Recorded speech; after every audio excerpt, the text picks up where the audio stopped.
Welcome back! This is Vaidya Priyanka and welcome to another episode of Home Cuisine. Authentic, universal, meditative. There is no culture that I'm aware of that doesn't have a love for tomatoes, or tomatoes, or good old takali. Everybody loves it and it's there everywhere. But we get lovely heirloom tomatoes which are filled with beautiful flavor. And we made an excellent salad out of it just a few episodes ago. So I decided, since we're filming of course on the same day, that we will make a really nice heirloom tomato soup with an influence from the Indian subcontinent. So here I have already simmering in my bowl tomatoes and hot water. And what I put in there is about 6 cloves of garlic.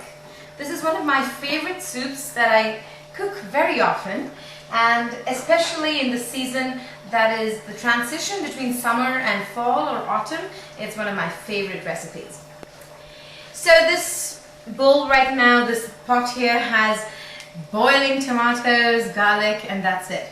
But I'm going to introduce it to a lot of flavor, levels of flavor as I call it.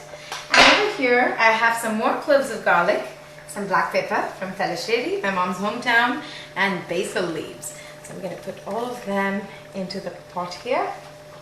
And had a whole bunch of fresh basil and put some oregano. And allow it to all seep through. I want to make this a little bit more proteinicious. So I'm going to take some peeled almonds, about 7-8 of them, and add it right in. This is my favorite tool. Besides my drill machine, as I call it, this is my favorite tool. This is a handheld stainless steel blender. We used to get these babies before in plastic, and of course, like I've always told you, never. Hot liquids, hot food with plastic, it's not a good combination. So here I am, blending it right through.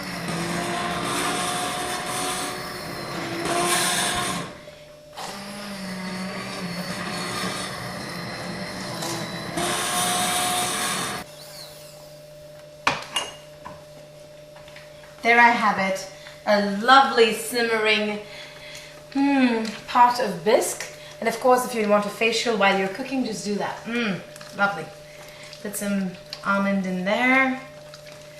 Very nice. And I'm going to make sure I use my hand blender one more time. And before I do that, I'm going to put some turmeric in there. And to create the flavors of India, I'm going to grind up some cumin. Cumin, we already got introduced to it, or jeera. It's a very, very good digestive. Almost like bringing together the flavors of a really nice Italian soup or a French potage or a bisque and Indian rasam. And really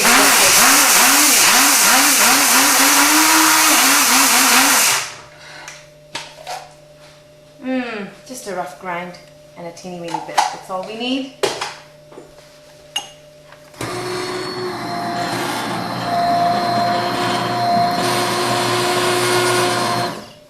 Okay, and in order to create more of a double Indian flavor, just take some extra cilantro and put it all in.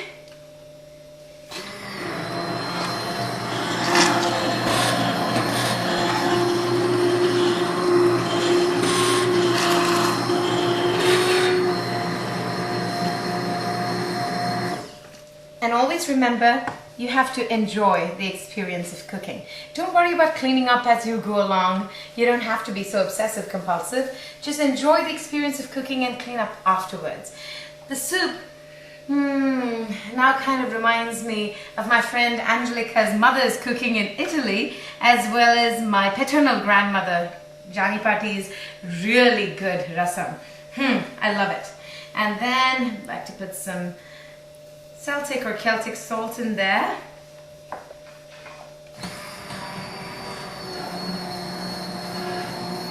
And blend it right through. So I'm going to serve it up now, turn the whole thing off. I have my lovely bowl. Over here in the kitchen, it just smells of India having kissed Italy. What can I say? Just delightful. And so creative. If you look at the colors, it has like all the autumn colors. It has reds and yellows and oranges, and this is the only dish in which I don't really care about wiping because I can barely wait to have a sip of it, though I would put some dill leaves. Who knows who I'll meet afterwards, right? So great. So let me get this. You can ask me for anything, and after a sip of that, I'll just say yes. Try it at home and write to me. I look forward to hearing from you.